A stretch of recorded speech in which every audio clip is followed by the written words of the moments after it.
호산나 다윗의 자손이여 라는 제목으로 하나님 말씀 전하겠습니다. 오늘 우리가 지금 종료주일로 지키고 있죠. 종료주일은 예수님께서 드디어 예루살렘에 입성하신 날을 기념하여 지키는 교회의 중요한 절기입니다. 크게는 사순절 기간 안에 있고요. 종료주일 다음부터, 그러니까 내일부터죠. 월요일부터 토요일까지 한 주간은 특별히 고난주간으로 저희들이 지킵니다. 왜냐하면 예수님께서 이 예루살렘 입성하시고 한 주간을 보내신 후 한 주가 끝나기도 전에 체포되시고 순환받으시고 십자가에서 달려 돌아가시기 때문이죠. 오늘은 그 예수님께서 예루살렘에 입성하시는 바로 그날이에요. 우리가 잘 아는 대로 예수님의 사역은 유대 땅이 남북으로 길게 펼쳐져 있는데 지도를 보시면 저 북쪽에 갈릴리 호수가 있고요. 남쪽에 사해 바다가 있다면 유대 땅이 그 사이에 있는데요. 저 북쪽 갈릴리 지역에서부터 예수님은 사역을 시작하십니다. 우리가 잘 알고 있는 고라신, 가버나움 뭐 이런 지역에서 예수님께서 기적과 이적, 치유의 기적을 베푸시고 복음을 전하시고 그리고는 남쪽으로 내려오시죠. 그러나 사마리아 땅은 통과하지 못하시고 이방 지역 베리아 지역으로 갔다가 다시 여리고를 거쳐 예루살렘에 오신 바로 이 날이 바로 오늘 종료 주일입니다. 오늘 모습을 보면 그 많은 그림들이나 사진이나 영상 자료를 보면 오늘을 이렇게 이미지화하는 모습들을 보면 다음과 같은 그림이 많은데요. 예수님께서 사진 한 장 보여주실래요? 예루살렘에 입성하실 때 이 그림이 많죠. 백성들이 예수님을 환영합니다. 어떻게 환영을 하죠? 손에 뭘 들고 환영을 하죠? 나뭇가지인데 저 나뭇가지를 종려나뭇가지라고 말합니다. 또 자세히 보시면 어떤 심볼이 보입니까? 상징들이 보이죠? 예수님이 뭘 타고 오셔요? 말을 타고 오셔요? 노새를 타셨나요? 어떻게 낙인지 아시죠? 나귀를 타고 오십니다. 그리고 백성들이 또 바닥에 뭘 깔죠? 뭘 깔까요? 담요를 까나요? 뭘 깔까요? 담요나 카펫이 아니라 뭘 깔아요? 저걸? 자기 옷, 겉옷을 깝니다. 그래서 저희 좀 고증이 정확하게 안 됐는데, 그러니까 이 예수님의 종료주일 입성의 모습 사진들 같은 경우, 그림들 같은 경우 보면 상징이 적어요. 세 가지 상징인데 종려나뭇가지와 그 다음에 예수님이 타고 들어가신 나귀, 그리고 백성들이 바닥에 펼쳤던 겉옷. 그 중에서 저 첫 번째 상징, 백성들이 손에 들고 흔들렀던 저 종려나무 가지. 저 종려나무가 사실은 어떤 나무인지 우리는 종려나무 가지로 번역을 해서 알고 있기 때문에 잘 몰라요. 그런데 저 종려나무 가지는 어떤 거냐면요. 그러니까 대추 야자 나무입니다. 대추 야자 나무. 그러니까 대추 야자 나무 했으니까 우리가 잘 알지는 못했는데 우리 제주도 같은 데 가면 따뜻한 곳에 가면 길거리에 많이 심겨져 있는 나무가 있죠. 그 나무를 뭐라고 하나요? 야자수 나무라고 하죠. 일반적으로 야자수 나무의 모습은 이렇습니다. 휴양지 모습을 상상할 때 떠올리는 그런 나무들이죠. 그런데 저 나무 플러스 대추를 상상하시면 돼요. 대추 야자나무. 그럼 왜 우리 성경에는 저걸 종려나무라고 번역했을까? 우리 성경이 들어올 당시 우리나라에는 기후 여건상 야자나무가 존재하지 않았어요. 우리 동양의 야자나무가 유일하게 재배되는 곳은 중국의 따뜻한 남쪽 지방이었어요. 중국에서는 저 나무를 뭐라고 불렸느냐? 당종려나무, 외종려나무라고 불렀던 거예요. 종려나무라고 불렀던 거예요. 그래서 우리 성경이 우리말로 번역할 때 종려나무로 번역했는데 딱 우리가 알기로는 뭐를 생각하면 좋으냐면 대추 플러스 야자나무예요. 실제로 저 나무, 대추 야자나무는요 저렇게 생겼어요. 열매가 정말 주렁주렁 열립니다. 야자수 나무에 대추 열매가 좀 더 다른 사진 볼까요? 정말 주렁주렁 열려요. 정말 많이 열립니다. 그래서 저걸 수확하는데 다른 사진도 한번 볼까요? 정말 양이 많아요. 한번 따면 진짜 양이 많습니다. 그런데 저 대추 야자 열매는 그럼 먹을만한가? 엄청나게 달고 맛있대요. 아유, 맛있어 봐야 우리 장수사과만 하겠어? 그렇게 생각하시는 분들 계실 텐데, 우리가 과일의 맛있는 걸 당도라고 표현하고 그 당도의 측정 단위를 브릭스라고 합니다. 사과, 맛있는 사과, 장수 지역의 사과, 보통 브릭스가 어느 정도 될까요? 몇 브릭스 되죠? 13에서 14 정도 브릭스예요. 장수 지역에 맛있다고 하는 장수 지역의 보통 평균 이 당도가 13에서 14 브릭스 정도 한다고 해요. 조금 사과 농사 잘했다, 나 좀 수준 있다 싶으면 한 15, 16 정도. 17 브릭스 나오면 정말 단 사과고요. 20 브릭스 나왔다. 혹시 한번 들어봤나요? 사과로서는 20 브릭스가 나오기가 참 힘들어요. 자, 그게 일반적인 달고 맛있는 사과에 대한 당도에 대한 표현인데, 이 대추 야자 나무의 열매는 당도가 어느 정도 할까요? 65 브릭스예요. 어마어마하게 달죠. 65 브릭스. 그런데 이 어마어마하게 단 게 대추 야자 나무에 주렁주렁 매달려 있어요. 주렁주렁. 이거 그냥 따 먹어도 단데 65 브릭스니까 얼마나 달겠어요. 그런데 중동 사람들은 이 열매를 냉장고가 없으니까 이걸 어떻게 보관해요? 주로 말려요. 건가로 말려. 이 당도 높은 이 대추 야자 나무 열매를 또 말립니다. 말리면 당도가 높아질까요? 낮아질까요? 높아져요. 65 브릭스에서 굉장히 더 높아져요. 그런데 여기에 그치지 않고 이 사람들은 이걸 어떻게 먹느냐? 이거를 잘 말려서 어디에 절여 먹어요? 꿀에 절여 먹어요. 여러분 상상해 보셨어요? 실제 중동 지역 여행 가다가 중간에 이렇게 잠깐 그 환승하느라고 이 중동 지역의 카타르나, 아부다비 이쪽 공항에 내리시면 공항에서 이걸 팔아요. 이걸 파는데 정말 많이 팔아요. 근데 정말 다양한 형태로 변형돼서 파는데 많이 파는 것 중에 하나가 대부분 꿀에 절여서 팔아요. 이거를. 그러니까 이거 얼마나 단지 여러분 상상이 가셔요? 저는 이빨이 좀 시려서 신 거 먹으면 신데 단 거 먹어도 이가 시리더라고요. 근데 이거 먹고 시렸어요. 이가 시릴 정도로 달아요. 그래서 많이 먹을 것 같은데 실제로는 몇 개 못 먹습니다. 우리 성경에 보면 가나안 땅을 묘사할 때 뭐라고 표현하죠? 젖과 꿀이 흐르는 땅, 젖과 꿀이 흐르는 땅을 가나안 땅이라고 그래요. 그러면 젖과 꿀이 흐르는, 이 젖은 양젖을 의미하는데, 그럼 꿀은 뭘 의미할까요? 그 가나안 땅에 벌들이 많을까요? 나무가 잘 자라지 않는데 벌이 있겠어요? 그럼 이 꿀은 뭘 의미하는 걸까요? 저 대추 야자 나무 열매를 말합니다. 그냥 대추 야자수 나무에 주렁주렁 65 브릭스가 되는 주렁주렁 열려있는 이 달고 단 열매가 열린 걸 보고 사람들은 젖과 꿀이 흐르는 땅이라고 했던 거예요.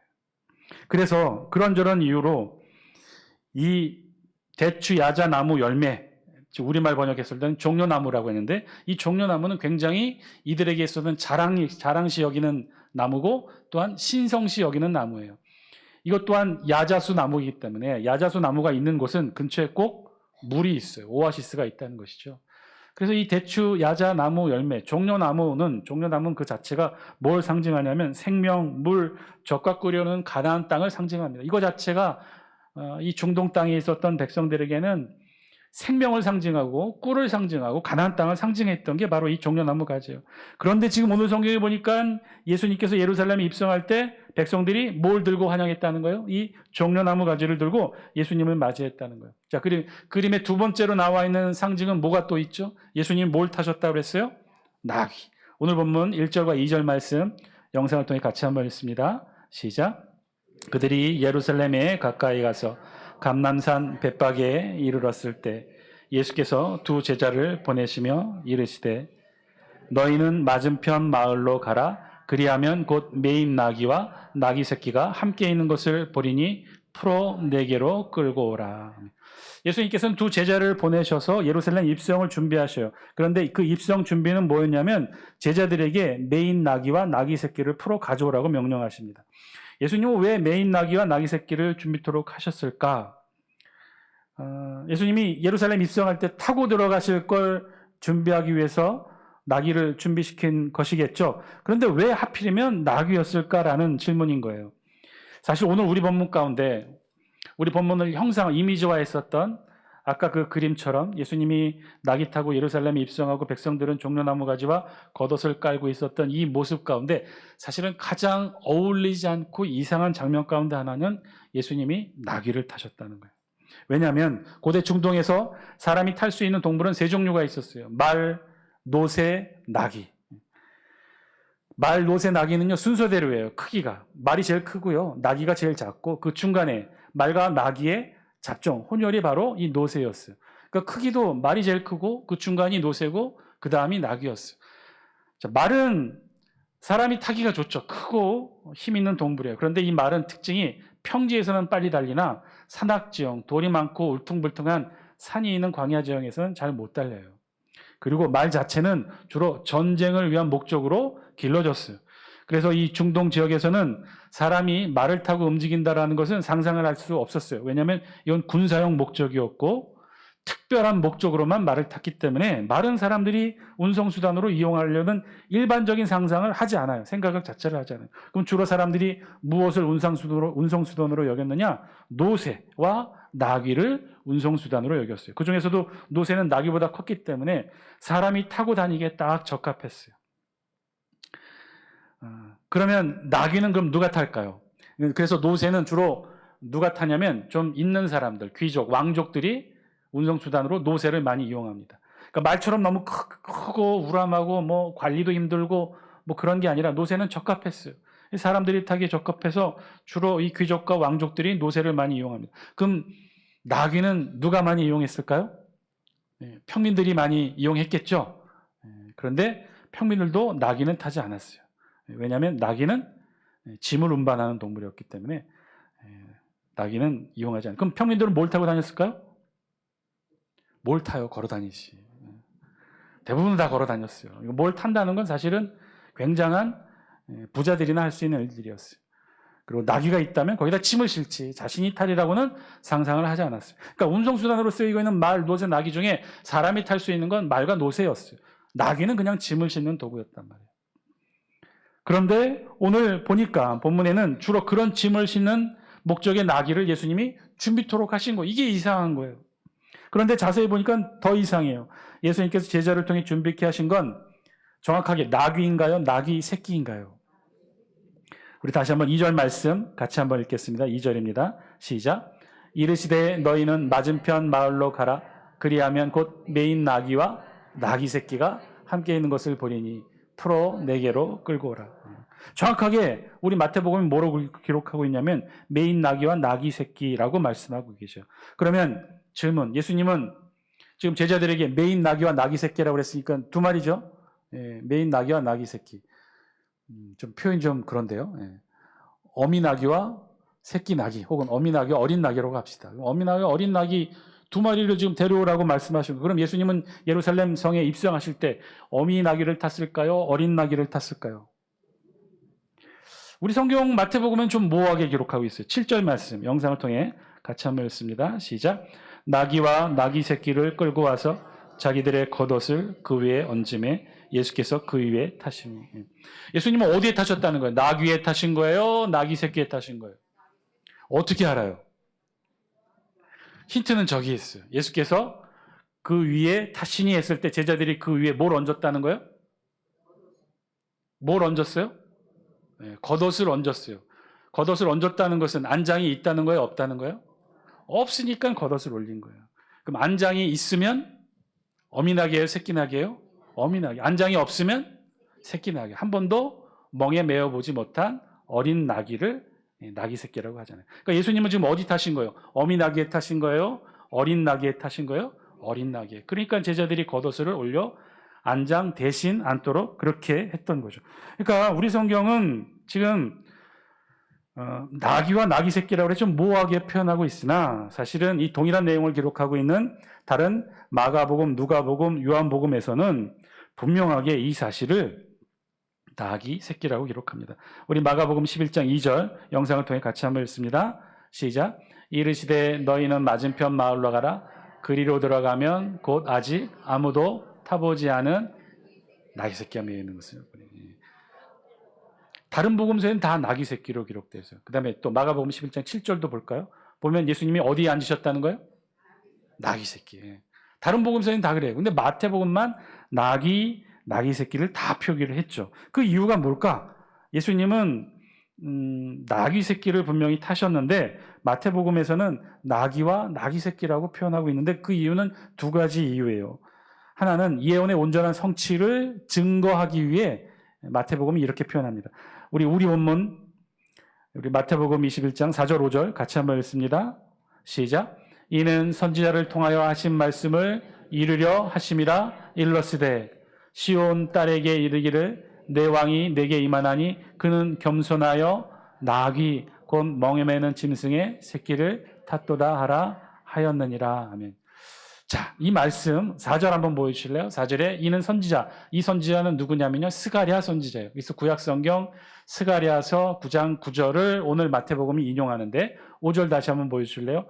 그 스가랴서 9장 9절에 보면 나중에 오는 메시아가 뭘 타고 예루살렘에 온다고 예언했냐면 나귀 곧 멍에 매는 짐승의 새끼를 탔다는 거예요. 자, 조 말씀만 보면 나중에 오는 메시아는 뭘 타고 와요? 나귀를 타요? 나귀 새끼를 타요? 사실 조금은 애매한데 정확히 보면 나귀 곧 멍에 매는 짐승의 새끼. 그러니까 멍에 매는 짐승은 나귀 곧 어미 나귀를 말하고 그 어미 나귀의 새끼를 탔다는 거예요. 그러니까 나귀 새끼. 계속 새끼해서 좀 그런데 어린 나귀를 탔다는 거예요. 그런데 우리 성경 스가랴서가 좀 애매하지만 나귀와 나귀 새끼, 어린 나귀를 다 표기하고 있잖아요. 마태복음은 그 사실을 강조하기 위해, 즉 지금 예수님이 예루살렘 입성하는 것은 스가랴서 9장 9장 말씀의 예언의 성취를 이룬 것이라는 걸 확증하기 위해 굳이 어렵게 나귀 곧 나귀 새끼 이렇게 둘 다 표기를 했어요. 왜냐하면 마태복음은 누구를 대상으로 쓰여진 마태복음서냐면 유대인 출신 그리스도인들을 위한 복음서였어요. 그러니까 유대인 출신 그리스도인들이니까 모든 유대인 출신 그리스도인들이 구약 말씀에 정통했고 특별히 신약 기독교 성도들 같은 경우는 유대인 출신 기독교인들 같은 경우는 구약 말씀의 예언서에 아주 관심을 많이 가지고 있었어요. 당연히 스가랴서 9장 9절 말씀을 잘 알고 있는 이들이었겠죠. 그래서 그 말씀 그대로 이루어졌다는 걸 성취하기 위해 마태복음은 나귀 곧 나귀 새끼 이렇게 연이어서 표현을 했던 것이고요. 두 번째 더 정확한 이유는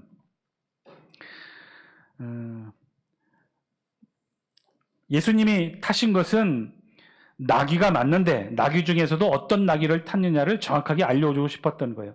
구약의 예언의 말씀 중에서 예언의 말씀처럼 나귀 중에서도 뭘 탔느냐? 나귀 새끼를 탔는데 나귀 새끼, 어린 나귀의 의미가 뭐냐? 무엇을 어린 나귀라고 하냐면 한 번도 멍에 매어 안장을 지우지 아니한 나귀를 바로 어린 나귀라고 하는 거죠.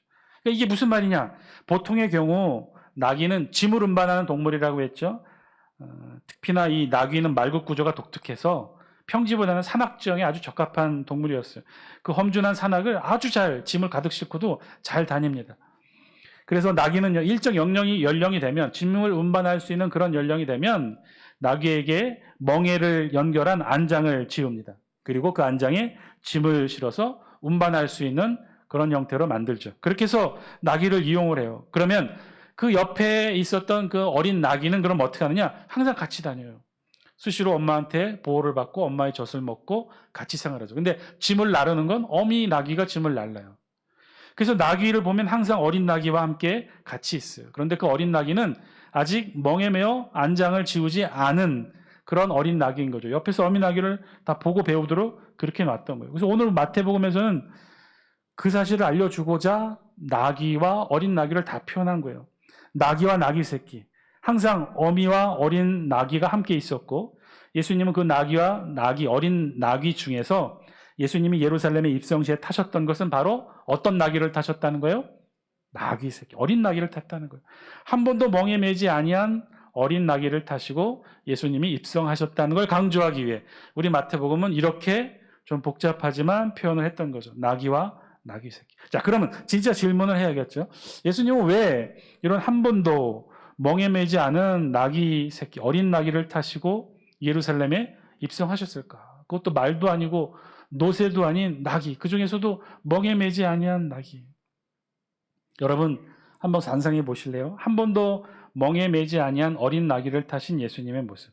여러분, 한 번도 멍에 매지 않았다는 건 뭘 말하냐면 태어나서 한 번도 이 어린 나귀는 짐을 지어본 적이 있다 없다? 없다는 거예요. 짐을 지어본 적도 없고 심지어 짐을 안 지어봤으니 사람을 태워봤겠습니까? 사람을 태울 수 없고 짐을 실을 수 없을 정도의 어린 나귀였기 때문에 그렇겠죠. 그런데 그 나귀를 예수님이 타시고 예루살렘에 입성하죠. 여러분, 그 모습을 한번 상상해 볼까요? 어린 나귀. 한 번도 짐이나 사람을 태워보지 않은 어린 나귀. 그런데 예수님이 다 큰 어른이 그 나귀를 타셨어요. 그럼 그 어린 나귀가 어떻게 걸을까요? 좀 휘청휘청 되지 않을까요? 예수님은 아마 다리를 길게 쭉 뻗으시면 예수님의 다리가 땅에 닿았을지도 몰라요. 그 정도로 작은 어린 나귀. 그리고 뒤뚱뒤뚱거리고 가는, 그 뒤뚱뒤뚱거리는 어린 나귀를 예수님이 타시고 예루살렘 성에 들어갑니다. 다 아주 좀 우스꽝스러운 모습일 거예요. 뒤뚱뒤뚱거리고 위태로워 보이기도 했을 거예요. 마치 지금 우리가 상상한다면 다 큰 어린이, 우리 어린이들이 타는 세발 자전거 있잖아요. 그 조그만 자전거에 발을, 엉덩이를 우겨놓고 타는 모습처럼 한번 그렇다고 한번 상상을 해보세요. 이 땅에 오신 예수 그리스도 메시아, 유대인의 왕이라 불렀던 예수님의 모습치고는 사실 종려주일에 예루살렘에 입성하는 예수님의 모습은 굉장히 우스꽝스럽고 초라한 모습이었어요. 그런데 이 모습을 보고 백성들이 어떻게 환영을 합니까? 우리 다 함께 우리 본문 마태복음 21장 8절과 9절 같이 함께 읽습니다. 시작. 무리의 대다수는 그들의 겉옷을 길에 펴고 다른 이들은 나뭇가지를 베어 길에 펴고 앞에서 가고 뒤에서 따르는 무리가 소리 높여 이르되 호산나 다윗의 자손이여 찬송하리로다. 주의 이름으로 오시는 이여 가장 높은 곳에서 호산나 하더라. 겉옷을 길에 펴고 종려나뭇가지를 손에 들고 호산나 다윗의 자손이여. 여러분, 겉옷을 길에 폈다는 건 뭘 의미하는 거예요? 아까도 말씀드렸죠. 담요나 모포를 길에 깐 게 아니었어요. 겉옷을 길에 깔았다고 그랬어요. 겉옷을 깔았다는 건 자신이 입고 있는 겉옷을 길에 깐 거겠죠. 어디 집에서 남는 겉옷을 가져온 것이 아니라, 옆 사람 옷을 벗겨서 깐 게 아니라 자신의 겉옷을 벗어서 길에 깐 거였어요. 고대 중동에서 겉옷의 의미는 낮에는 뜨거운 햇볕을 맞고 밤에는 일교차가 급격히 떨어지기 때문에 추위를 막는 이불과 같은 역할을 하는 거였어요. 뜨거운 햇볕을 맞고 밤에 추위를 막기 위해서는 이 속 안에, 이 겉옷 속에는요, 사실은 옷을 입었을까요? 안 입었을까요? 옷감이 그렇게 많지도 않았겠지만 입을 옷도 없었어요. 그저 중요 부위만 가리는 정도로 입고 두터운 겉옷을 입는 게 지금도 고대 중동의 옷 입는 습관이에요. 그런데 그 겉옷을 벗고 바닥에 깔았다는 건 자신의 모습이 어떤 거예요? 부끄러운 상체와 하체를 다 드러내는 모습이었어요. 지금 유대 백성들이 그렇게 예수님을 환영했다는 거예요. 이 의미는 백성들이, 아무것도 가진 것 없는 백성들이 가장 유일하게 가장 비싼 것이 겉옷이었는데 그 겉옷을 벗고 부끄러움을 무릅쓰고 자신이 가지고 있는 최고의 것으로 환영하고 있는 거예요. 이것은요, 당시의 왕이나 가장 존경하는 왕이나 전쟁 영웅을 환영할 때 백성들이 가지고 있는 것이 없어서 그래서 자신의 겉옷을 깔고 환영하는 그런 행위였어요. 지금 예수님을 그렇게 환영하는 거예요. 아주 어린 나귀를 타고 뒤뚱뒤뚱거리는 우스꽝스러운 모습을 한 예수님에게 지금 마치 왕이나 전쟁 영웅을 환영하듯이 그렇게 겉옷을 벗고 생명을 상징하는, 젖과 꿀이 흐르는 가나안 땅을 상징하는 종려나무 가지를 들고 예수님을 지금 환영하고 있다는 거예요. 더 놀라운 사실은 지금 이들이 외치는 말이에요. 뭐라고 외치고 있어요? 호산나, 호산나. 호산나의 뜻은 우리를 구원하소서. 이스라엘 백성들은 지금 예수님을 이렇게 환영하고 있어요. 겉옷을 깔고 종려나뭇가지를 들고 호산나 우리를 구원하소서. 그런데 그런 그들 사이 예수님은 어떻게 지나가고 계셔요? 한 번도 멍에 매지 아니한 어린 나귀를 타고 뒤뚱뒤뚱 어색하고 초라한 우스꽝스러운 모습으로 그들을 지나고 있어요. 도대체 이 백성들은 예수님의 어떤 모습을 보고 이런 열렬한 환영을 했던 것일까요? 지금 종려주일에 나와 예수님을 환영했던 이스라엘 백성들은요, 예수님 모습, 그 있는 모습 그대로를 보지 않은 거예요. 어떻게 본 거예요? 자신들이 상상한 모습을 보고 예수님을 환영합니다. 500년 동안 나라 잃은 슬픔과 서름에서 살고 있는 자신들, 이 식민의 나라에서 자신들을 구원해 줄, 우리를 압제하고 있는 로마 제국을 물리치고 우리를 해방시켜 줄 그런 힘이 있고 권력이 있는 절대 군주 왕으로서의 예수님의 모습을 상상하고 지금 환영하고 있는 거예요. 각자 자기들이 다 상상하고 있는 예수님의 모습으로 지금 예수님을 환영하고 있다는 거죠. 사랑하는 장수교 성도 여러분, 오늘 말씀을 통해 우리에게 주신 하나님의 음성 저와 여러분들이 들을 수 있게 되기를 바랍니다. 이스라엘 백성들은요, 지금 자신들이 각자 상상하고 있는 모습으로 예수님을 환영해요. 자신들이 그리고 바라는 모습으로 예수님을 환영해요. 뒤뚱뒤뚱거리고 우스꽝무스러운 모습으로 오시는 예수님을 제대로 보지 않았다는 거예요. 세상 죄를 지고 어린 양으로 십자가 골고다 언덕을 향해 뒤뚱뒤뚱거리며 위태롭게 걸어가는 예수님의 모습을 저들은 바로 보지 않았어요. 자신들의 이득과 원하는 것을 다 이루어줄 수 있는 예수님으로 그렇게 바라보았던 거예요. 그러니 저들이 며칠 뒤에 힘없이 체포되고 십자가 지고 끌고 가는 예수님을 향해 뭐라고 외칩니까? 들었던 종려나무 가지를 땅에 버리고 주먹을 불끈 쥐고 뭐라고 외쳐요? 십자가에 못 박게 하소서, 십자가에 못 박게 하소서. 사랑하는 장수교 성도 여러분, 여러분은 지금 예수님을 어떻게 보고 계십니까? 여러분들은 예수님을 지금 똑바로 제대로 바라보고 계신가요? 우리도 마찬가지로 예수님을 우리를 가난에서 구원할 왕으로, 우리의 어려움과 경제적 문제를 해결해 주실 구복의 대상으로만 보고 있지 않습니까?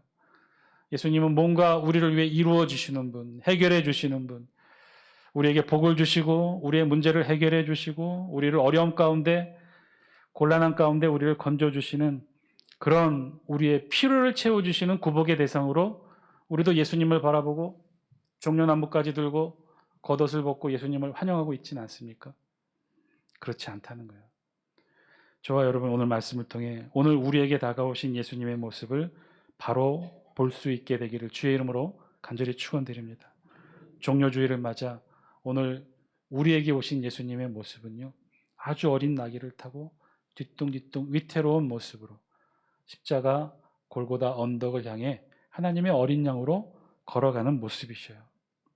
그 예수님의 고난의 모습을 제대로 보고 함께 그 고난에 동참하는 저와 여러분 다 되시기를 주의 이름으로 간절히 축원드립니다. 기도드리겠습니다.